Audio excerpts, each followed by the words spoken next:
Story time audio ബുക്സിലേക്ക് എല്ലാവർക്കും സ്വാഗതം. മെഴുവേലി ബാബുജി എഴുതിയ novel white hill. Rural SP Freddy അയ്യപ്പ് കണ്ണിൽ നിന്ന് മറിഞ്ഞതും ഉലകമയിൽ ആറുപടയാനെയും വീരലക്ഷ്മിയെയും മാറി മാറി നോക്കി. എന്തിനാ ഇങ്ങനെ പാവങ്ങളെ കൊന്നെടുക്കുന്നത്? അതുകൊണ്ട് എന്താ നേട്ടം? കുറേ ശാപം കൂടി തലയിൽ വന്ന് വീഴുമെന്നല്ലാതെ. ആറുപടയാൻ പെങ്ങളെ നോക്കി പല്ലിറുമ്മി. അവൻ മറുപടി നൽകും മുമ്പ് വീരലക്ഷ്മിയുടെ സ്വരമുയർന്നു. കൊല്ലേണ്ടവനെ കൊല്ലുക തന്നെ വേണമെടി, അല്ലെങ്കിൽ പിന്നീടത് നമുക്ക് തന്നെ തലവേദനയാകും. പിടിച്ചടക്കേണ്ടത് അങ്ങനെ നേടണം കൃത്യസമയത്ത്. അത് കേട്ട് ഉലകുമയിൽ മുഖം വെട്ടിച്ചു. നീ അച്ഛൻ്റെ മോള് തന്നെ. ഒരുമാതിരി തണുപ്പൻ പഴങ്കഞ്ഞി. കീഴ്പ്പെടുത്തിയും ഭയപ്പെടുത്തിയും ഭരിക്കുന്നതിൻ്റെ സുഖം അനുഭവിച്ചു തന്നെ അറിയണം. വാസ്തവത്തിൽ നീ ഈ വീട്ടിൽ ജനിക്കേണ്ടവളല്ല. ആറുപടയാൻ പറഞ്ഞു. അത് നേരായിരിക്കും. പക്ഷേ എന്തോ ഇവിടെ നടക്കുന്നത് ഓരോന്നും കാണുമ്പോൾ അത്താഴത്തിന് വകയില്ലാത്ത ഏതെങ്കിലും വീട്ടിൽ ജനിച്ചാൽ മതിയായിരുന്നു എന്ന് പോലും തോന്നിപ്പോകുക. മനസ്സമാധാനത്തോടെ ഉറങ്ങാനെങ്കിലും സാധിച്ചേനെ. ആരുടെയും മറുപടിക്ക് കാക്കാതെ അവൾ എഴുന്നേറ്റ് പോയി. വീരലക്ഷ്മി പുത്രന് നേരെ തിരിഞ്ഞു. അവനില്ലേ നിന്നെ തല്ലിയവൻ? അധികം വെച്ച് നീട്ടുന്നത് നമുക്ക് കുറച്ചില്ല. തീർത്തേര്. മറ്റന്നാൾ ജല്ലിക്കെട്ടിന് പോകും മുമ്പ് തന്നെ അത് നടന്നിരിക്കണം. മനസ്സിലായോടാ? ആയി. അവൻ മുന്നിലിരുന്ന ബൽബിഡോർ വോഡ്കയുടെ കുപ്പിയെടുത്തു വായിലേക്ക് കമഴ്ത്തി. ആ നേരത്ത് മാർബിൾ ക്വാറിയിലെ പണി കഴിഞ്ഞ് രഘുറാമിൻ്റെ വീട്ടിലെത്തിയിരുന്നു സിദ്ധാർത്ഥൻ. റോഡിലെ പൈപ്പിൽ പോയി കുളിച്ചു വന്നതും സിദ്ധാർത്ഥൻ വേഷം മാറി. അത് കണ്ട് രഘുറാം തിരക്കി. നീ എന്താ എവിടെയോ പോകുന്നത് പോലെ? അതെ, മാനേജർ സാറിൻ്റെ അടുത്തേക്ക് പോകുക. ഞാൻ വരണ്ടേ? വേണമെന്നില്ല. എനിക്ക് ആ സ്ഥലം അറിയാമല്ലോ. മാത്രമല്ല ആറുപടയാനോ അവൻ്റെ ആൾക്കാരോ എനിക്ക് വല്ല സ്വീകരണവും ഒരുക്കിയിട്ടുണ്ടാകും. ഒറ്റയ്ക്കേ ഉള്ളുവെങ്കിൽ എനിക്ക് ഇടം വലം നോക്കേണ്ട കാര്യമില്ലല്ലോ. രഘുറാമിൻ്റെ മുഖത്തൊരു ഭീതി മിന്നി. സിധു, ഈ കുറഞ്ഞ ദിവസത്തിനുള്ളിൽ നീയും ഞാനുമായി ഉണ്ടായ അടുപ്പം മൂലം പറയുകയാ. പൂർത്തിയാക്കും മുമ്പ് സിദ്ധാർത്ഥൻ അവനെ തടഞ്ഞു. ഞാൻ അനുസരിക്കില്ലെന്ന് ഉറപ്പുള്ള കാര്യങ്ങളൊന്നും നീ എന്നോട് പറയരുത്. അത് നിനക്കോ എനിക്കും ബുദ്ധിമുട്ടാകും. അതോടെ രഘുറാം ഒച്ച നഷ്ടപ്പെട്ടവനെ പോലെയായി. സിദ്ധാർത്ഥൻ ഇറങ്ങി. മധുരയ്ക്കുള്ള ബസ്സിൽ കയറി സിദ്ധംപട്ടിയിലെത്തി. ടെസ്കോ സിറ്റി അപ്പാർട്ട്മെന്റിലെ തന്റെ വസതിയിൽ അവനെ കാത്തിരിക്കുകയായിരുന്നു മാനേജർ രാജഗുരു. ഭരണകക്ഷിയുടെ ലോക്കൽ നേതാവ് വെങ്കിടാചലവും ഉണ്ടായിരുന്നു അവിടെ. സിധു ഇരിക്കെ, രാജഗുരു പറഞ്ഞു. പുഞ്ചിരിച്ചുകൊണ്ട് അവൻ വെങ്കിടാചലത്തെയും ഒന്ന് നോക്കി. പിന്നെ ഇരുന്നു. പട്ടമ്മാൾ ചായ കൊണ്ടുവന്ന് 3 പേർക്കും കൊടുത്തു. കുടിക്ക് സിദ്ധു. അവൻ്റെ ഓരോ ചലനവും ശ്രദ്ധിക്കുകയായിരുന്നു രാജഗുരു. അവൻ കപ്പെടുത്ത് ഒരു കവിൾ ചായ കുടിച്ചു. പെട്ടെന്ന് ഓർത്തതുപോലെ രാജഗുരു അറിയിച്ചു. ഇന്ന് നീ ആറുപടയാനെ തല്ലിയ സംഭവം ഭയങ്കര പ്രശ്നമായി കഴിഞ്ഞു. വീരലക്ഷ്മി എന്നെ വിളിച്ചിരുന്നു. നിന്നെക്കുറിച്ചുള്ള ഡീറ്റെയിൽസ് അറിയാനും നിന്നെ കമ്പനിയിൽ തന്നെ നിർത്തണം എന്ന് പറയാനും. സിദ്ധാർത്ഥൻ്റെ മുഖം പെട്ടെന്ന് ചുരുങ്ങി. വീരലക്ഷ്മി ആരാണവർ? ഷൺമുഖ പെരുമാളിൻ്റെ ഇവിടത്തെ ഭാര്യ. അയാൾ ഗൂഢസ്മിതത്തോടെ നാവനക്കി. ഇവിടത്തെ ഭാര്യയോ? അപ്പോൾ പെരിയോർക്ക് വേറെയും ഭാര്യയുണ്ടോ?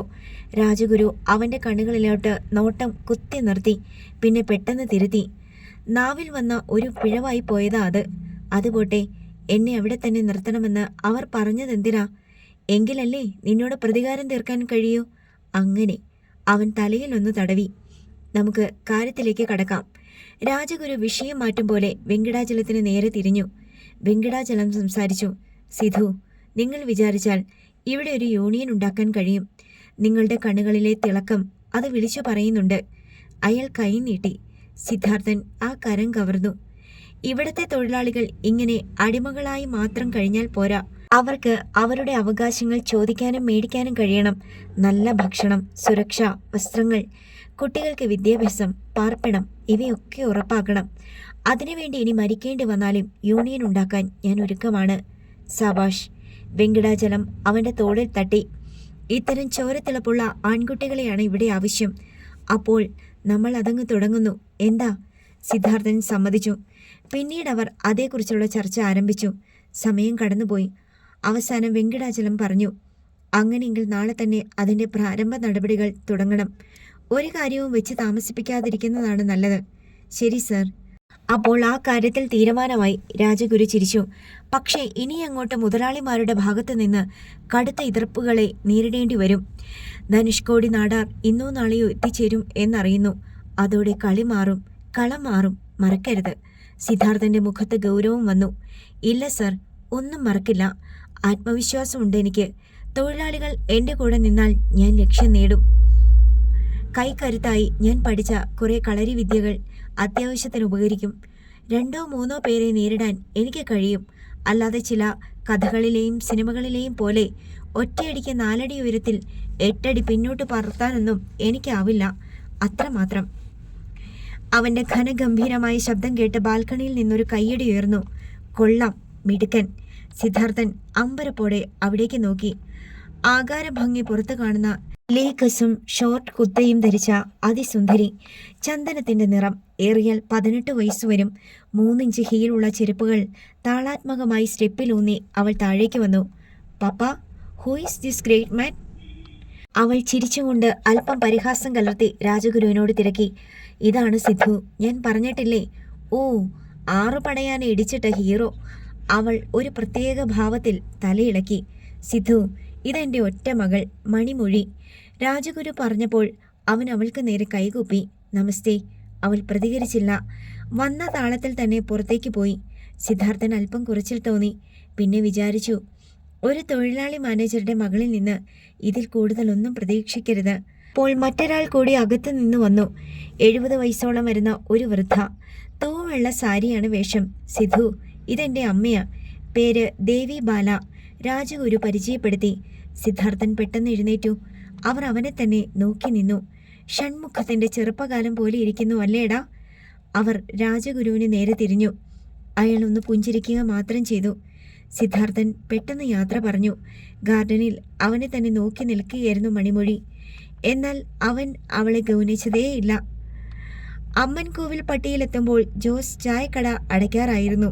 രഘുറാം അവിടെ കാത്തിരിക്കുകയായിരുന്നു സിദ്ധാർത്ഥനെ. ബാർബർ ഷോപ്പ് പൂട്ടി.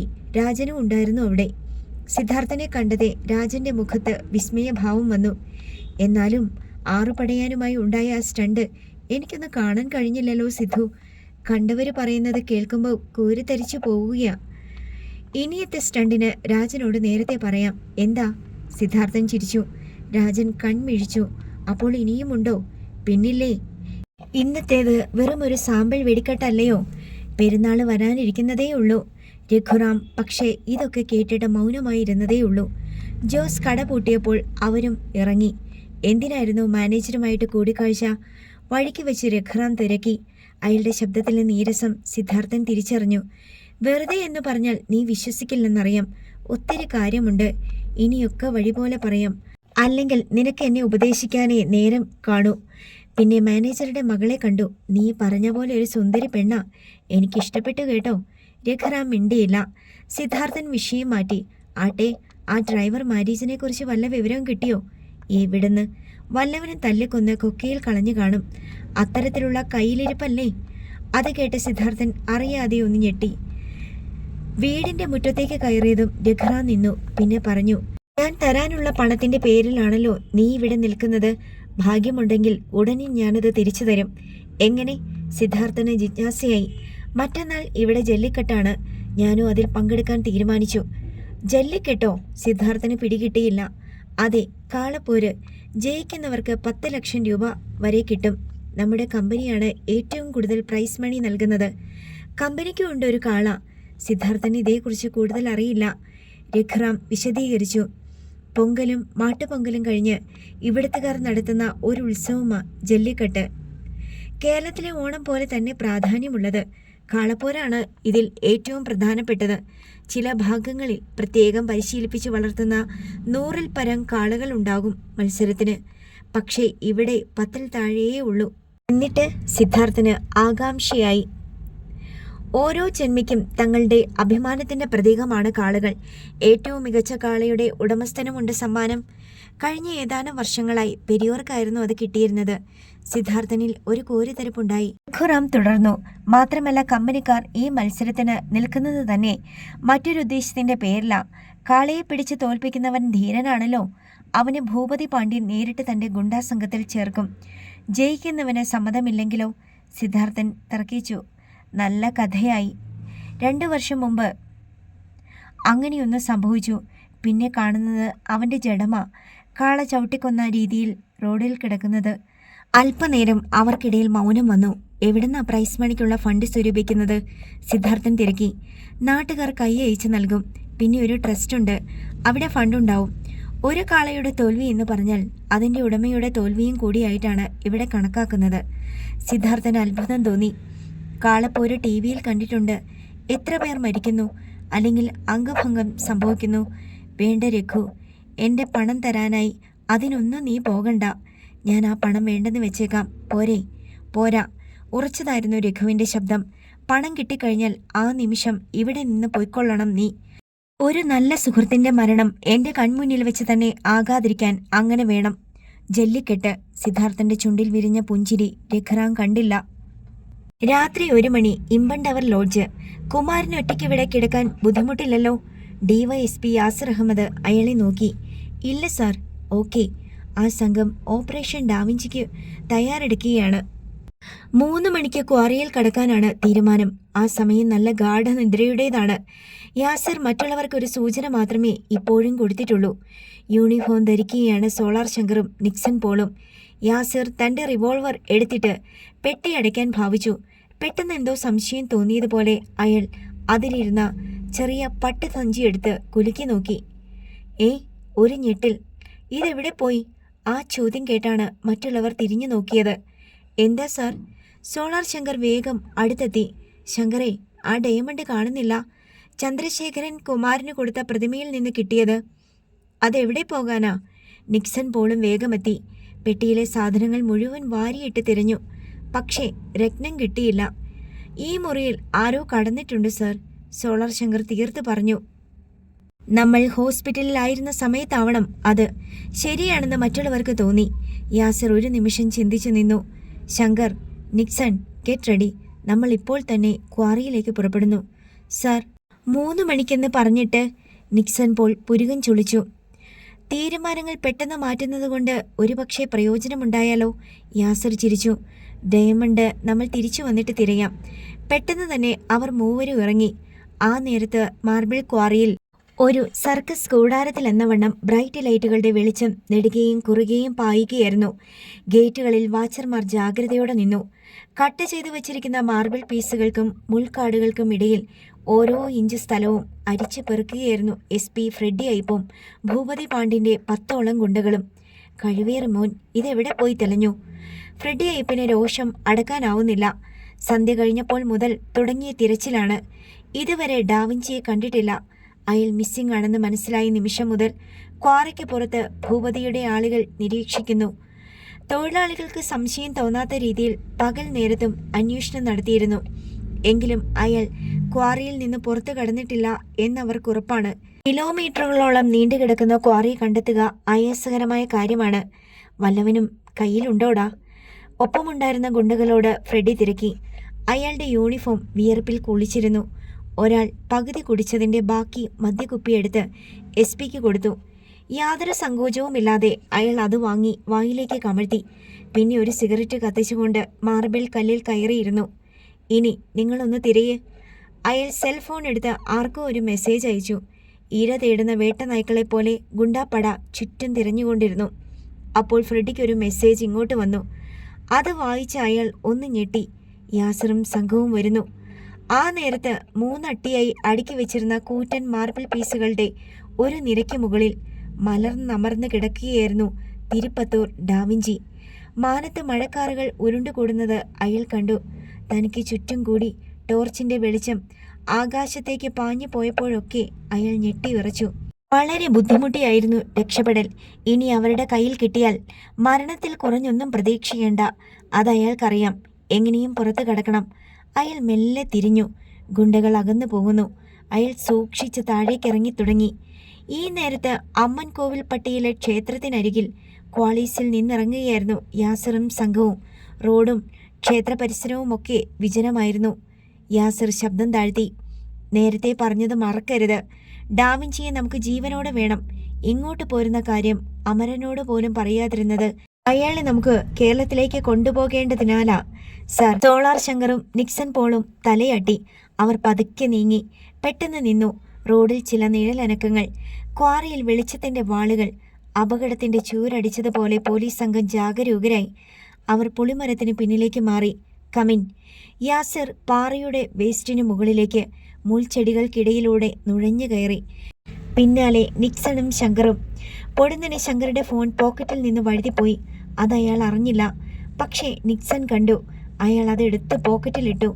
വിവരം പറയാനുള്ള സമയം കിട്ടിയില്ല. അവർ വേസ്റ്റ് കൂമ്പാരത്തിന് മുകളിലെത്തിയതും മഴ ചാറാൻ തുടങ്ങി. എത്ര ശ്രദ്ധിച്ചിട്ടും മുള്ളുകൾ കൊണ്ട് അവരുടെ ശരീരം അങ്ങിങ്ങ് കീറുന്നുണ്ടായിരുന്നു.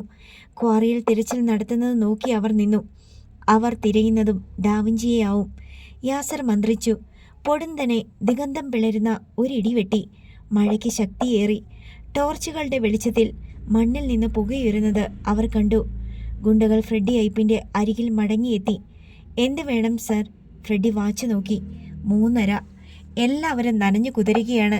ഇനി എവിടെ പോയി തിരയും? ഫ്രെഡി ചിന്തിച്ചു നോക്കി. ഡാവിഞ്ചി രക്ഷപ്പെട്ടാലത്തെ അവസ്ഥയെക്കുറിച്ച് പറയുകയും വേണ്ട. ഗുണ്ടാ നേതാവ് പറഞ്ഞു.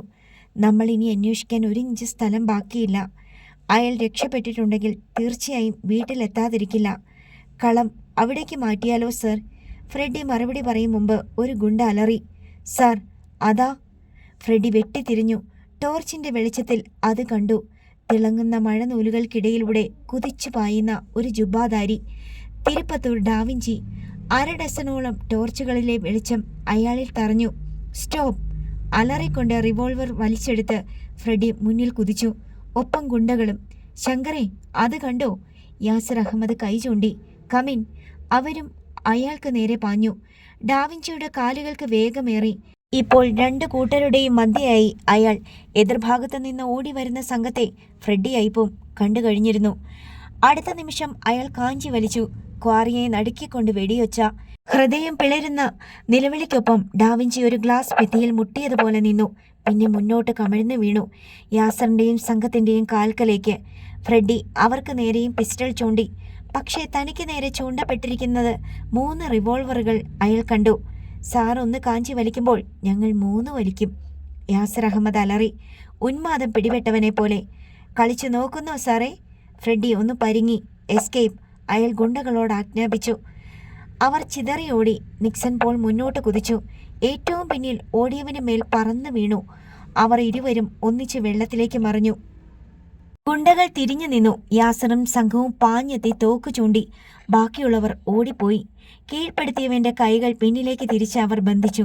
പിന്നെ യാസർ അവന്റെ തലയിൽ റിവോൾവർ കുത്തിപ്പിടിച്ചു. നിക്സ, ഡാവിഞ്ചിയെ നോക്ക്. അയാൾ ഓടി വന്ന് ഡാവിഞ്ചിയെ പരിശോധിച്ചു. ഡാവിഞ്ചിയുടെ തോളിനും തലയ്ക്കും ഇടയിലൂടെ ചോര പതഞ്ഞൊഴുകുന്നു. ഹൃദയമിടിപ്പ് നിലച്ചു കഴിഞ്ഞിരുന്നു. സർ, ഹീസ് ഡെഡ്, അയാൾ വിളിച്ചു പറഞ്ഞു. യാസർ പിടികിട്ടിയ ഗുണ്ടയെ വലിച്ചുയർത്തി മുട്ടുകാലിൽ നിർത്തി. പറയടാ, എന്തിനാണ് അയാളെ കൊന്നത്? ഗുണ്ട മിണ്ടിയില്ല. റിവോൾവറിന്റെ മടമ്പുകൊണ്ട് തലയിൽ ഒറ്റയിടി. അപ്പോഴും അയാൾ നിലവിളിച്ചില്ല. ശിരസ് ഇടം വലം വെട്ടിച്ചു. നിന്റെ വായിൽ നാക്കില്ലേടാ നായേ? സോളാർ ശങ്കർ അയാളുടെ കവിളിൽ കുത്തിപ്പിടിച്ച് മുഖത്തേക്ക് ടോർച്ച് തെളിച്ചു. കിടുങ്ങിപ്പോയി ചുരുണ്ടിരിക്കുന്ന നാക്ക്. സർ, ഇയാൾ ഊമയാ, ശങ്കർ പറഞ്ഞു. ഛേ! യാസിർ പിടിവിട്ടു. തന്റെ മുഖത്തെ വെള്ളം വടിച്ചു കളഞ്ഞു. മഴ ശമിച്ചു തുടങ്ങി. നിക്സൺ പോൾ അടുത്തെത്തി. നമ്മൾ ഇവിടെ നിന്നാൽ ഡാവിഞ്ചിയുടെ കൊലപാതകത്തിന് സമാധാനം പറയേണ്ടി വരില്ലേ? പറയേണ്ടി വന്നാൽ പറയും നമ്മൾ. എന്നാലും നമ്മൾ ഇവിടെ തന്നെ നിൽക്കും. ഈ ക്വാറിയുടെ ഉത്തരവാദിത്തപ്പെട്ടവർ വരട്ടെ. ഇന്നോടെ നമ്മുടെ കേസിന് തുമ്പുണ്ടാവണം. പെട്ടെന്ന് നിക്സന്റെ പോക്കറ്റിൽ കിടന്നിരുന്ന ഫോണിൽ ഒരു മെസ്സേജ് വന്നു. അയാൾ അതെടുത്തു. സോളാർ ശങ്കറുടെ ഫോണാണ്. ഒന്ന് ചിന്തിച്ചിട്ട് അയാൾ മെസ്സേജ് നോക്കി. Your next movement? Freddy Ipe. വിറച്ചുപോയി നിക്സൺ പോൾ. അയാൾ മറ്റു മെസ്സേജുകൾ കൂടി നോക്കി. ഫ്രെഡിയും ശങ്കറും നിരന്തരം മെസ്സേജുകൾ കൈമാറിയിരിക്കുന്നു. തങ്ങൾ ഇങ്ങോട്ട് പുറപ്പെട്ടതുവരെ. സർ, നിക്സൺ ആ ഫോൺ യാസിറിന് കൈമാറി. അത് വായിച്ചതും കൈ വീശി ഒറ്റയടിയായിരുന്നു യാസിർ ശങ്കറുടെ കരണത്ത്. സർ, അടികൊണ്ട് വേച്ചുപോയി. സോളാർ ശങ്കർ, കഴിവറ്റ മോനെ, കൂടെ നിന്ന് ഓരോ നീക്കവും ഒറ്റക്കൊടുത്തത് നീയായിരുന്നു അല്ലേ? സോളാർ ശങ്കർ വെട്ടിത്തിരിഞ്ഞു. അയാൾ പ്രത്യാക്രമണം നടത്തും എന്നവർ കരുതി. പക്ഷെ ഉണ്ടായില്ല. പകരം ഒറ്റയോട്ടം. പിന്നാലെ പോകാൻ ഭാവിച്ച നിക്സണെ യാസിർ തടഞ്ഞു. വേണ്ട നിക്സ, അവൻ പോയിക്കോട്ടെ. പോലീസ് ഫോഴ്സിൽ ഇനി അവൻ ഉണ്ടാവില്ല. നേരം പുലരുകയാണ്. സിധു, സിധു! രഘുറാം അവനെ വിളിച്ചുണർത്തി. എന്താടാ? സിദ്ധാർത്ഥൻ കണ്ണു ചിമ്മി തുറന്ന് എഴുന്നേറ്റിരുന്നു. എടാ, ക്വാറിയിൽ വലിയ പ്രശ്നങ്ങളാ. ആരോ വെടിയേറ്റ് മരിച്ചു. പിന്നെ ക്വാറിയിലെ കുഴിയിൽ ആ മാരീചന്റെ ശവവും കണ്ടുപോലും.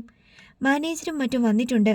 വേഗം വാടാ, എല്ലാരും അങ്ങോട്ട് പോയേക്കുവാ. എണീറ്റ പാടെ സിദ്ധാർത്ഥനും രഘുറാമും അവിടേക്കോടി. തിങ്ങിക്കൂടിയ തൊഴിലാളികൾ. അവർക്കിടയിലൂടെ സിദ്ധാർത്ഥൻ മുന്നിലെത്തി. അവൻ കണ്ടു, തറയിൽ ചോര തീർത്ത വലയത്തിനുള്ളിൽ ഒരാൾ. സമീപത്തെ രാജഗുരുവും കുറേ പോലീസ് ഉദ്യോഗസ്ഥരും. പെട്ടെന്ന് യാദൃശ്ചികമായി തിരിഞ്ഞ ഒരു പോലീസ് ഉദ്യോഗസ്ഥൻ സിദ്ധാർത്ഥനെ കണ്ടു. വിശ്വാസം വരാതെ വീണ്ടും നോക്കി. അവനും അയാളെ കണ്ടു. DYSP യാസിർ അഹമ്മദ്. അവർ പരസ്പരം തിരിച്ചറിഞ്ഞു കഴിഞ്ഞു. യാസിർ അഹമ്മദ് പൊടുന്നനെ മുന്നോട്ടാഞ്ഞു. എന്ത് വേണോ എന്നറിയാതെ ഒരു നിമിഷം പകച്ചു നിന്നുപോയി സിദ്ധാർത്ഥനും. പക്ഷേ അടുത്ത നിമിഷം പിന്നിൽ നിന്ന് രാജഗുരു യാസിർ അഹമ്മദിന്റെ തോളിൽ കൈവച്ചു. Mister DYSP. യാസിർ അയാൾക്ക് നേരെ തിരിഞ്ഞു. വരൂ, എനിക്കല്പം സംസാരിക്കാനുണ്ട്. യാസിർ വീണ്ടും തിരിഞ്ഞു. സിദ്ധാർത്ഥൻ നിന്ന ഭാഗത്തേക്ക് നോക്കി. അയാൾ പല്ല് ഞെരിച്ചു. അവിടെ സിദ്ധാർത്ഥനെ കണ്ടില്ല. നൂറുകണക്കിന് തൊഴിലാളികൾക്കിടയിൽ അവൻ എവിടേക്കോ മാറിക്കഴിഞ്ഞിരുന്നു. നിക്സ. അയാൾ നിക്സൺ പോളിനോട് ശബ്ദം താഴ്ത്തി. നമ്മുടെ മറ്റൊരു ഇര കൂടി ഇവിടെയുണ്ട്. സിദ്ധാർത്ഥൻ. പൊക്കിക്കോ അവനെ, ക്യുക്ക്. സർ. അമ്പരന്ന് പോയി നിക്സൺ പോൾ. പൊടുന്നനെ അയാൾ ഓർത്തു, ഹെഡ് കോൺസ്റ്റബിൾ കുമാരൻ ഹോസ്പിറ്റലിൽ വെച്ച് സംശയം പ്രകടിപ്പിച്ചത്. അത് സത്യമായിരിക്കുന്നു. തിങ്ങിക്കൂടിയ ജനങ്ങൾക്കിടയിലൂടെ സിദ്ധാർത്ഥനെ തേടി നിക്സൺ പോൾ കരുതലോടെ നീങ്ങി. വരൂന്നേ. രാജഗുരു പിന്നെയും യാസിറിനെ ക്ഷണിച്ചു. സിദ്ധാർത്ഥനെ ഒന്നുകൂടി തിരഞ്ഞിട്ട് യാസിർ രാജഗുരുവിൻ്റെ ഒപ്പം അല്പ അകലേക്ക് നീങ്ങി നിന്നു. അപ്പുറത്ത് മാർബിൾ മുറിച്ചെടുത്ത വലിയ കുഴിക്കരികിൽ കുറേയേറെ തൊഴിലാളികൾ കൂടി നിൽക്കുന്നത് അയാൾ കണ്ടു. ക്രെയിനിൽ കെട്ടിയ വടത്തിൽ കുഴിയിലേക്ക് തൂങ്ങിയിറങ്ങിയ ചിലരായിരുന്നു. അതിനുള്ളിൽ തലേന്ന് പെയ്ത മഴവെള്ളത്തിൽ പഴുത്ത് വീർത്ത് പൊങ്ങിയ ശരീരം മാരീചൻ്റേതാണെന്ന് തിരിച്ചറിഞ്ഞത്. ലോക്കൽ സ്റ്റേഷനിലെ CIയുടെ നേതൃത്വത്തിൽ അത് ഉയർത്തിയെടുക്കാനുള്ള ശ്രമം നടത്തുകയാണ് മിസ്റ്റർ യാസിർ അഹമ്മദ്. രാജഗുരു സംസാരിച്ചു. ഞാൻ ഈ പറയുന്നത് ഞങ്ങളുടെ രക്ഷയ്ക്ക് വേണ്ടിയാണെന്നൊന്നും നിങ്ങൾ ധരിക്കരുത്. പറഞ്ഞോളൂ. യാസിറിൻ്റെ ശബ്ദത്തിൽ അനിഷ്ടം തിങ്ങി. നിങ്ങൾ അന്വേഷിക്കുന്ന കൊലപാതകത്തിൻ്റെ ഒട്ടുമുക്കാലും രഹസ്യങ്ങൾ അറിയാവുന്ന ആളായിരുന്നു കൊല്ലപ്പെട്ട തിരുപ്പത്തൂർ ഡാവിഞ്ചി എന്ന് തന്നെ ഇരിക്കട്ടെ. അയാളെ തടവിൽ വച്ചതും വെടിവെച്ചു കൊന്നതും ഇവിടുത്തെ SP ഫ്രെഡി ഐപ്പാണെന്ന് നിങ്ങൾ പറയുന്നു. എല്ലാം സത്യമാവാം. രാജഗുരു ഒന്ന് നിർത്തി. യാസിറിന്റെ കണ്ണുകളിലേക്ക് നോട്ടം കുത്തി നിർത്തിക്കൊണ്ട് തിരക്കി. പക്ഷേ നിങ്ങൾക്ക് എന്ത് ചെയ്യാൻ കഴിയും? യാസിർ ഒന്ന് പകച്ചു. രാജഗുരു തന്നെ സംസാരിച്ചു. ഒന്നിനും കഴിയില്ല. ഈ ക്വാറിയിൽ മാത്രമല്ല, ഈ ജില്ലയിൽ പോലും. ഇവിടത്തെ മുതലാളിമാർ തീരുമാനിക്കുന്നതിനപ്പുറം ഒന്നും നടക്കില്ല. വേണ്ടി വന്നാൽ ഡാവിഞ്ചിയെ കൊന്നത് നിങ്ങളാണെന്ന് പറഞ്ഞുവെന്നിരിക്കും. ശേഷം കേരള പോലീസ് എന്ന യാതൊരു പരിഗണനയും നൽകാതെ ഇരുമ്പഴിക്കുള്ളിലാക്കുവാൻ ഫ്രെഡി ഐപ്പിന് കഴിയും. അയാൾ ചിരിച്ചു. ഭീഷണിയാണോ? അതൊന്നും എൻ്റെ അടുത്ത് വിലപ്പോവില്ല മാനേജരെ. മാത്രമല്ല, ബോഡിയിൽ തറഞ്ഞിരിക്കുന്ന ബുള്ളറ്റ് പരിശോധിച്ചാൽ തന്നെ അറിയാം യഥാർത്ഥ കൊലയാളി ആരാണെന്ന്. യാസിർ വീറോടെ വാദിച്ചു. സമ്മതിച്ചു. ഇനി യാസിറെ, ഫ്രെഡി ഐപ്പ് നിറയൊഴിച്ചത് സർവീസ് റിവോൾവർ കൊണ്ടല്ലെങ്കിലോ? യാസിറിൻ്റെ തലച്ചോറിൽ ഒരു തേൾ പുളഞ്ഞു. രാജഗുരു തുടർന്നു. സർവീസ് റിവോൾവർ ആണെങ്കിൽ തന്നെ അതൊക്കെ തെളിയാൻ സമയമെടുക്കില്ലേ? അതുവരെ നിങ്ങൾ അകത്ത് കിടക്കേണ്ടി വരും. കേരളത്തിലെ ജയിലുകളിലെ പോലെ ഇവിടെ സ്മാർട്ട് ഫോണും ഫേസ്ബുക്കും വഴിയുള്ള കളികളും ഒന്നും നടക്കത്തില്ല. മാത്രമല്ല, ബോഡിയിൽ നിന്നെടുക്കുന്ന ബുള്ളറ്റ് തന്നെ ഫോറൻസിക് ലാബിലേക്ക് അയക്കപ്പെടും എന്ന് നിങ്ങൾക്കുറപ്പുണ്ടോ? ഉത്തരം നൽകാനായില്ല യാസിർ അഹമ്മദിന്. താൻ നിസ്സഹായനായി മാറുകയാണെന്ന് യാസിറിന് തോന്നി. ഇവിടെ ആരും സഹകരിച്ചില്ലെങ്കിൽ തനിക്കൊന്നും ചെയ്യാനാവില്ല. അപ്പോൾ സ്വാതന്ത്ര്യം പോലെ രാജഗുരുവിൻ്റെ ശബ്ദം കേട്ടു. നിങ്ങൾ കൂടുതൽ വറീഡാകേണ്ട കാര്യമില്ല. എല്ലാം ശുഭമായി പര്യവസാനിക്കും. ചന്ദ്രശേഖരൻ്റെ കൊലയാളികളെ നിങ്ങൾക്ക് കസ്റ്റഡിയിലെടുക്കാനുള്ള അവസരവും ഉണ്ടാകും, ഞാൻ പറയുന്നത് പോലെ ചെയ്താൽ. യാസിറിൻ്റെ കണ്ണുകൾ മിഴിഞ്ഞു. ചന്ദ്രശേഖരൻ? അയാളെ നിങ്ങൾക്കെങ്ങനെ അറിയാം? രാജഗുരുവിൻ്റെ കണ്ണുകളിൽ ഒരു കുസൃതി മിന്നി. കൂടുതലൊന്നും നിങ്ങളിപ്പോൾ അറിയണ്ട. ഒക്കെ ഞാൻ പിന്നീട് പറയാം. തൽക്കാലം നിങ്ങളുടെ സെൽ നമ്പർ എനിക്ക് തരിക. ഞാൻ വിളിക്കാം. അല്ലാതെ വേറെ മാർഗമില്ലെന്ന് തോന്നി യാസിറിന്. ഞാൻ മറ്റൊരാളെ ഇവിടെ കണ്ടു. അവനും ഞങ്ങളുടെ അന്വേഷണ പരിധിയിലാണ്. യാസിർ പറഞ്ഞു. സിദ്ധാർത്ഥൻ? അവനെയല്ലേ നിങ്ങൾ ഉദ്ദേശിച്ചത്? എനിക്കറിയാം. അവൻ ഇവിടെ തന്നെ ഉണ്ടാകും. എല്ലാം കലങ്ങി തെളിയുമ്പോൾ ആവശ്യമെന്ന് വന്നാൽ നിങ്ങൾക്ക് അവനെ കൊണ്ടുപോകാം. അതിനു മുമ്പ് അവനെയും കൂട്ടി ഞാൻ വരും നിങ്ങളുടെ മുന്നിൽ. യാസിർ അഹമ്മദിന് വിസ്മയം കൂടിയതേയുള്ളൂ. അയാൾ രാജഗുരുവിന് തൻ്റെ സെൽഫോൺ നമ്പർ നൽകി. ഞാനീ പറഞ്ഞതൊക്കെ മിസ്റ്റർ യാസിർ വിശ്വസിച്ചെന്ന് കരുതുന്നു. മാത്രമല്ല, മറ്റെവിടെയെങ്കിലും ആയിരുന്നെങ്കിൽ ഇങ്ങനെ 2 മരണം നടന്നപ്പോൾ ചാനലുകാർ എത്താതിരിക്കുമോ? ഇവിടെ ഇതിനുള്ളിലേക്ക് ഒരുത്തനും വരില്ല. അതാണ് ഈ കമ്പനിയുടെ ശക്തി. രാജഗുരു ഒന്നുകൂടി ഓർമ്മിപ്പിച്ചു. നിരാശനായി നിക്സൺ പോൾ മടങ്ങിയെത്തി. കണ്ടില്ല സാർ അവനെ. സാരമില്ല. ആളുകൾക്കിടയിലൂടെ ഇരുവരും നടന്നുപോയി. എതിരെ പോലീസിന്റെ ഇന്നോവയിൽ ഒന്നും അറിയാത്തതുപോലെ ഫ്രെഡി അയ്പും. പിന്നാലെ ഒരു വാനിൽ പോലീസ് സംഘവും വരുന്നുണ്ടായിരുന്നു. യാസറും നിക്സൺ പോളും പോയി കഴിഞ്ഞപ്പോൾ കുറേ അകലെ മറഞ്ഞു നിൽക്കുകയായിരുന്ന സിദ്ധാർത്ഥൻ പുറത്തു വന്നു. രഘുറാമിന്റെ അടുത്തെത്തി. ഇത്രയും സംഭവങ്ങളൊക്കെ ഉണ്ടായിട്ടും ഇവിടത്തെ മുതലാളിമാരെന്താണ് ഇങ്ങോട്ട് വരാത്തത്? സംശയത്തോടെ അവൻ തിരക്കി. ഈ നിസ്സാര കാര്യത്തിനോ? നല്ല കഥയായി. നീ നോക്കിക്കോ, എന്തൊക്കെ ഉണ്ടായി എന്ന് പറഞ്ഞാലും ഇന്നിവിടത്തെ പണി മുടങ്ങുക പോലുമില്ല. വാടാ, നമുക്ക് മാരീച്ചന്റെ ശവം ഒന്ന് കാണാം. അവർ കുഴിയുടെ ഭാഗത്തേക്ക് പോയി. ശവം പുറത്തെടുത്ത് കഴിഞ്ഞിരുന്നു. അസഹ്യമായ നാറ്റം. മുഖത്തൊരു കർച്ചീഫ് കെട്ടിക്കൊണ്ട് ഫ്രെഡി അയ്പ് മൃതദേഹത്തിൽ സൂക്ഷ്മ പരിശോധന നടത്തുകയാണ്. വീർത്തളിഞ്ഞ ശരീരം മാരീച്ചനാണെന്ന് തിരിച്ചറിയാൻ പോലും പറ്റാത്ത വിധം വികൃതമായിരുന്നു. മാരിയണ്ണ, ഒരു നിലവിളി കേട്ടു. അവർ തിരിഞ്ഞു നോക്കി. ഒരു ഭ്രാന്തിയെ പോലെ ഓടി വരികയാണ് മാരീച്ചന്റെ ഭാര്യ. ജഡത്തിന്റെ കൈകൾ പിന്നിൽ കെട്ടിയ നിലയിലായിരുന്നതിനാൽ അതൊരു കൊലപാതകമാണെന്ന കാര്യത്തിൽ ഫ്രെഡി അയ്പിന് സംശയമേ ഇല്ലായിരുന്നു. പക്ഷേ ആര്? അതും ഇതിനുള്ളിൽ കടന്ന് ഫോട്ടോഗ്രാഫർ ഡെഡ് ബോഡികളുടെ ചിത്രങ്ങൾ എടുക്കുന്നുണ്ടായിരുന്നു. നമുക്ക് പോകാം. സിദ്ധാർത്ഥന് അവിടെ കൂടുതൽ നേരം നിൽക്കാൻ ബുദ്ധിമുട്ട് തോന്നി. രഘുറാം പറഞ്ഞതുപോലെ കൊലപാതകങ്ങൾ നടന്ന സ്ഥലം മാർക്ക് ചെയ്ത് പോലീസ് വേർതിരിക്കുകയും FIR തയ്യാറാക്കി പ്രേതങ്ങൾ ആംബുലൻസിൽ കയറ്റി കൊണ്ടുപോവുകയും ചെയ്തത് വളരെ പെട്ടെന്നാണ്. ക്വാറിയിൽ പണി ആരംഭിക്കാമെന്ന് മാനേജർ രാജഗുരു നിർദ്ദേശിക്കുകയും ചെയ്തു. ഇത്രയേ ഉള്ളൂ ഇവിടുത്തെ കാര്യം. മറിച്ച് കേരളത്തിലായിരുന്നെങ്കിലോ? രഘുറാമിന്റെ ചോദ്യത്തിന് സിദ്ധാർത്ഥൻ ഉത്തരം പറഞ്ഞില്ല. കുളിക്കാനും മറ്റുമായി അവർ വീട്ടിലേക്ക് മടങ്ങി. ലോഡ്ജിൽ തിരിച്ചെത്തിയ യാസിർ അഹമ്മദും നിക്സൺ പോളും തീർത്തും അസ്വസ്ഥരായിരുന്നു. കണക്കുകൂട്ടലുകൾ മുഴുവൻ പാളിപ്പോയി. എന്ത് വന്നാലും ചന്ദ്രശേഖരന്റെ മരണത്തിന് ഉത്തരവാദികളെ കണ്ടെത്തിക്കൊണ്ട് മാത്രമേ ക്വാറിയിൽ നിന്നു മടങ്ങൂ എന്നായിരുന്നു 1 മണിക്കൂർ മുമ്പ് വരെയുള്ള തീരുമാനം. പക്ഷേ ആ മാനേജറുടെ വരവോടുകൂടി കളി മാറി. തങ്ങൾക്ക് ചെറുവിരൽ പോലും അനക്കാനാവില്ല എന്ന യാഥാർത്ഥ്യം നട്ടുച്ച പോലെ തെളിയുകയായിരുന്നു അവിടെ. ആയിരക്കണക്കിന് കോടികളുടെ ആസ്തിയുള്ള മുതലാളിമാർ. അവരെ ഒന്ന് കാണാൻ പോലും പറ്റിയില്ല. എല്ലാ രഹസ്യങ്ങളും അറിയാവുന്ന മാനേജർ രാജഗുരു സിദ്ധാർത്ഥൻ ഇവിടെയുണ്ട് എന്നറിഞ്ഞപ്പോൾ കുമാരന്റെ മുഖത്തൊരു പ്രകാശം മിന്നി. അപ്പോൾ എൻ്റെ സംശയം ശരിയായി, അയാൾ പറഞ്ഞു. ഇതോടെ ഒന്നുറപ്പിക്കാം യാസിർ സാറേ, അവൻ ഇവിടെ വന്നിരിക്കുന്നത് മറ്റൊന്നിനുമല്ല. അവൻ്റെ അച്ഛൻ്റെ കൊലയാളികളെ തേടി തന്നെയാണ്. നമ്മൾ ഹോസ്പിറ്റലിൽ കണ്ട ഫോട്ടോ ഷൺമുഖ പെരുമാൾ അല്ല, അത് ചന്ദ്രശേഖരൻ തന്നെയാ. യാസിർ അഹമ്മദ് ഒന്ന് തലയാട്ടി. എന്നാലും ശങ്കർ സാറ് കൂടെ നിന്നിട്ട് അദ്ദേഹം കാണിച്ചു തോർക്കുമ്പോൾ സഹിക്കാൻ പറ്റുന്നില്ല സാറേ. കുമാരന് സങ്കടവും ദേഷ്യവും ഒന്നിച്ചുണ്ടായി.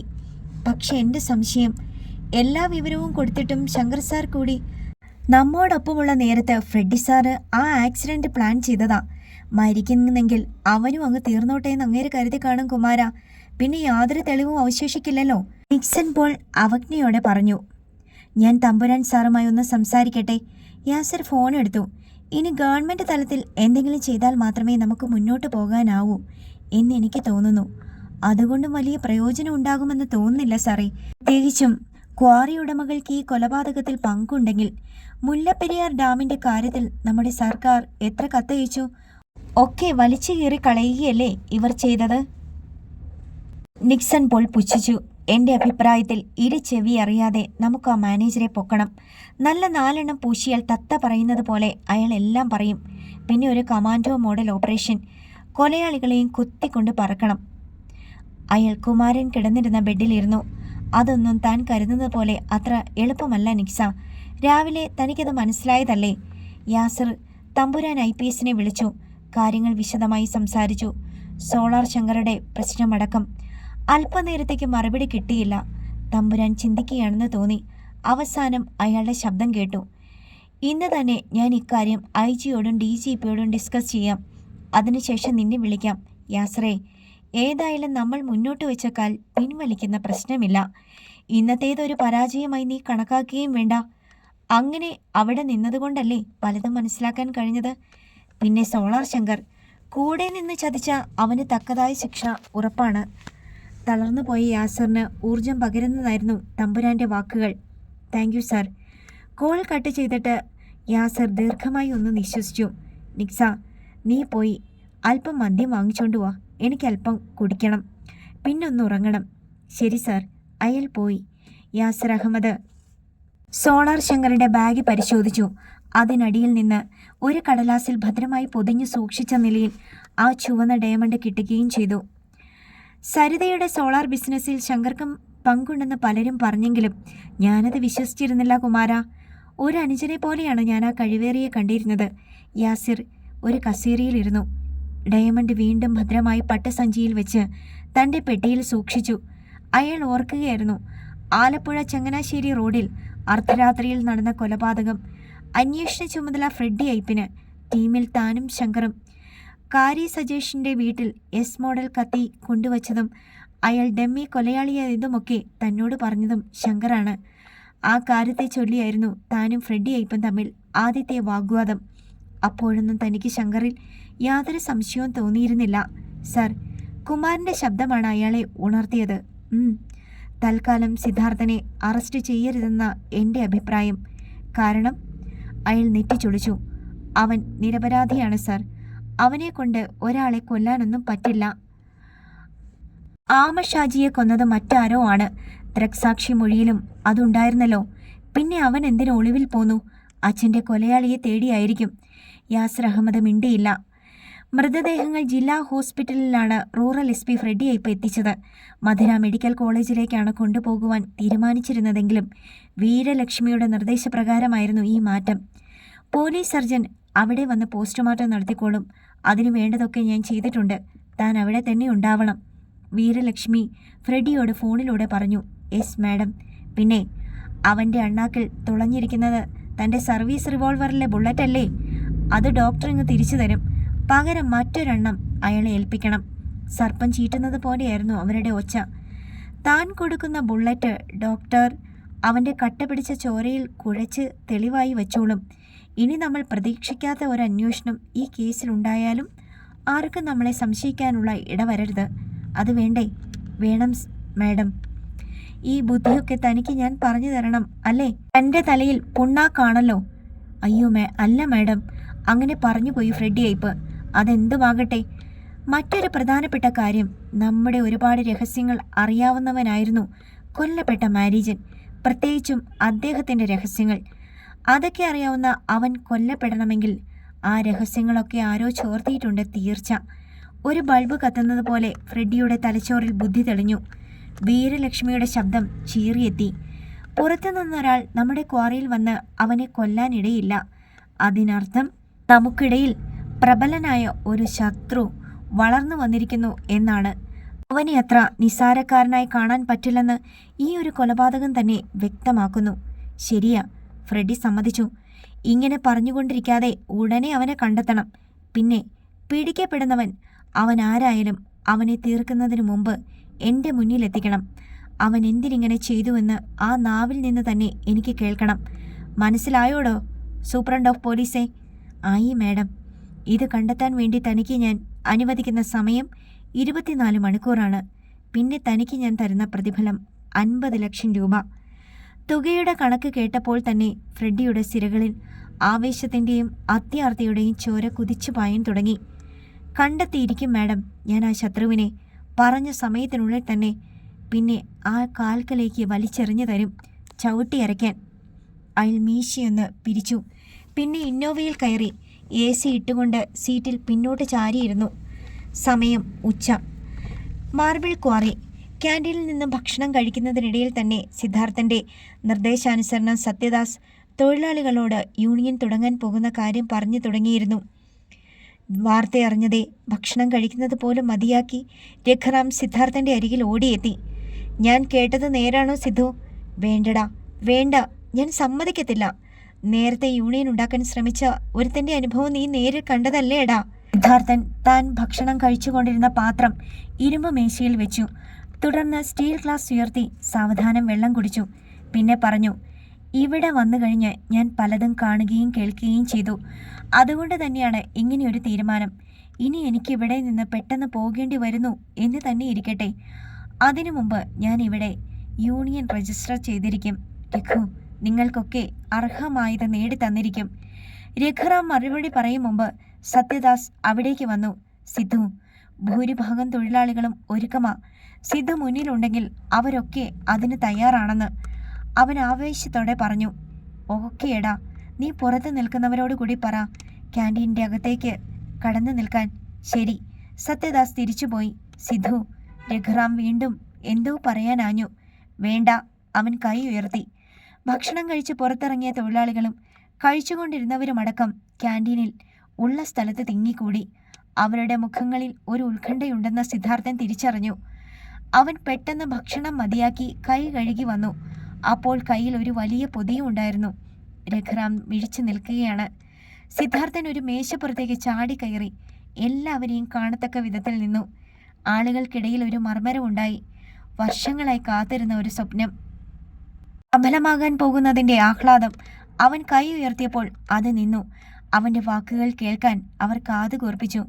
പ്രിയ തൊഴിലാളി സുഹൃത്തുക്കളെ, സിദ്ധാർത്ഥന്റെ ഘനഗംഭീരമായ ശബ്ദം ക്യാൻറ്റീനിന്റെ ചുവരുകൾക്കുള്ളിൽ മുഴങ്ങി. മൈക്കില്ലാതെ തന്നെ അത്രയും പേർക്കത് കേൾക്കുവാൻ കഴിഞ്ഞു. അവൻ തുടർന്നു. അടിച്ചമർത്തപ്പെട്ട നമ്മുടെ അവകാശങ്ങൾ നേടിയെടുക്കാൻ നമ്മൾ ആദ്യം സഹനത്തിൻ്റെയും അഹിംസയുടെയും ഒരു യുദ്ധത്തിന് ഒരുങ്ങുകയാണ്. അതിൻ്റെ നാഴികക്കല്ലാകുവാൻ ഞാൻ ആഗ്രഹിക്കുന്നു. നിങ്ങളൊപ്പമുണ്ടെങ്കിൽ. ഞങ്ങളുണ്ട്. ആവേശം അലതല്ലുന്ന മറുപടി. എങ്കിൽ മുൻനിരയിൽ ഞാനുണ്ട്. എല്ലാവരെയും ഒന്ന് നോക്കിയിട്ട് അവൻ തുടർന്നു. ഇനി നമ്മുടെ അഹിംസയെ ഹിംസയുടെ മാർഗത്തിലേക്ക് വഴിതിരിച്ചു വിടാനാണ് ഇവിടെയുള്ള മുതലാളിമാർ ശ്രമിക്കുന്നതെങ്കിൽ ആദ്യമേ ഒരു ഉറപ്പ് ഞാൻ നിങ്ങൾക്ക് തരുന്നു. എൻ്റെ ശവത്തിൽ ചവിട്ടിയിട്ടല്ലാതെ നിങ്ങളുടെ ശരീരത്തിൽ ഒരു തരി മണ്ണ് വീഴാൻ പോലും ഞാൻ സമ്മതിക്കില്ല. തൊഴിലാളികളുടെ ആവേശം 10 മടങ്ങായി. തങ്ങൾ ആദ്യം കാണുകയാണ് ഇങ്ങനെയൊരു ധീരനെ. തങ്ങളുടെ സങ്കടങ്ങളും വേദനകളും തിരിച്ചറിയുന്ന ഒരു സഹോദരനായി അവർ അവനെ കണ്ടു. ചവിട്ടി ഞെരിക്കപ്പെട്ടവൻ്റെ ഉയർത്തെഴുന്നേൽപ്പ് പോലെയാണ് അവരുടെ ഭാവം കണ്ടപ്പോൾ സിദ്ധാർത്ഥന് തോന്നിയത്. നിങ്ങളുടെ കൂട്ടത്തിൽ ഭീരുക്കളോ താല്പര്യമില്ലാത്തവരോ ഉണ്ടെങ്കിൽ തൽക്കാലം യൂണിയനിൽ ചേരണമെന്നില്ല. അവർ യൂണിയൻ്റെ പ്രവർത്തനവും വിജയവും കാണുമ്പോൾ ഇങ്ങോട്ട് വന്നു ചേരും എന്നെനിക്കറിയാം. സിദ്ധാർത്ഥൻ ആ പൊതി തുറന്നു. അതിൽ മെമ്പർഷിപ്പ് കൂപ്പണുകളായിരുന്നു. ഓരോ ബുക്ക് വീതം അവൻ മുന്നിൽ നിന്നവരെ ഏൽപ്പിച്ചു. ഇത് മറ്റുള്ളവർക്ക് വിതരണം ചെയ്യുക. നിങ്ങളുടെ പേരും അഡ്രസ്സും ഇവിടുത്തെ അറ്റൻഡൻസ് രജിസ്റ്ററിൽ നിന്ന് ഞാൻ ശേഖരിച്ചു കൊള്ളാം. ഇന്ന് തന്നെ യൂണിയൻ രജിസ്ട്രേഷനുള്ള നടപടികളിലേക്ക് നീങ്ങുന്നതാണ്. എല്ലാവർക്കും സമ്മതമാണെങ്കിൽ കൈയടിച്ച് ഈ അഭിപ്രായം സ്വീകരിക്കാം. ക്യാൻറ്റീനിൽ നീണ്ടുനിന്ന കരഘോഷം മുഴങ്ങി. നമുക്ക് ഈ വിവരം ഔദ്യോഗികമായി തന്നെ മാനേജർ രാജഗുരു സാറിനെയും അറിയിക്കാം. എന്താ വേണം? അവർ ഏകസ്വരത്തിൽ പറഞ്ഞു. എങ്കിൽ വരിക. അവൻ മേശപ്പുറത്ത് നിന്ന് താഴെ ഇറങ്ങി. രഘുറാം ദേഷ്യത്തിൽ അവനെ ഒന്ന് നോക്കി. പിന്നെ വെട്ടിത്തിരിഞ്ഞു പോയി. സിദ്ധാർത്ഥൻ പുഞ്ചിരിച്ചു. പിന്നെ പുറത്തേക്ക് നടന്നു. തൊഴിലാളികൾ കൂട്ടത്തോടെ പിന്നാലെയും. അവർ ക്യാൻറ്റീനും മാനേജറുടെ റൂമിനും ഇടയിലുള്ള ചെറു മൈതാനത്തോളം വലിപ്പമുള്ള മുറ്റത്തെത്തി. അടുത്ത നിമിഷം പൊടി പറത്തിക്കൊണ്ട് ചില വാഹനങ്ങൾ പാഞ്ഞു വന്നു. ഏറ്റവും മുന്നിൽ ഭൂപതി പാണ്ഡ്യൻ്റെ റേഞ്ച് റോവർ, പിന്നെ 2 ജീപ്പുകൾ, ഒരു ബെൻസ് കാർ. മുന്നോട്ട് കൊത്താനായുന്ന സർപ്പത്തെ പോലെ അവ അവർക്ക് മുന്നിൽ അർദ്ധവൃത്താകൃതിയിൽ ബ്രേക്കിട്ടു. റേസ് ചെയ്തു. ഭൂപതി പാണ്ഡ്യൻ റേഞ്ച് റോവറിൽ നിന്നിറങ്ങി. ബെൻസിൽ നിന്ന് വീരലക്ഷ്മി. ബാക്കിയുള്ള വാഹനങ്ങളിൽ നിന്ന് ഗുണ്ടകൾ. അവർക്ക് മുന്നിൽ ആ സംഘം നിരന്നു. അക്കൂട്ടത്തിൽ തന്നെ കൊല്ലാൻ തണ്ണീർമുഖത്ത് വന്നവരെയും സിദ്ധാർത്ഥൻ തിരിച്ചറിഞ്ഞു. എന്തും സംഭവിക്കാവുന്ന നിമിഷങ്ങൾ. തൊഴിലാളികൾ പരസ്പരം നോക്കി. സർവത്ര നിശബ്ദത അവിടെ പരന്നു. രഘുറാം ശ്വാസമടക്കി. സിദ്ധാർത്ഥനെ തുറിച്ചു നോക്കിയ വീരലക്ഷ്മിയുടെ ഇമകൾ വല്ലാതെയൊന്നു വെട്ടി. അടുത്ത ഭാഗം നാളെ.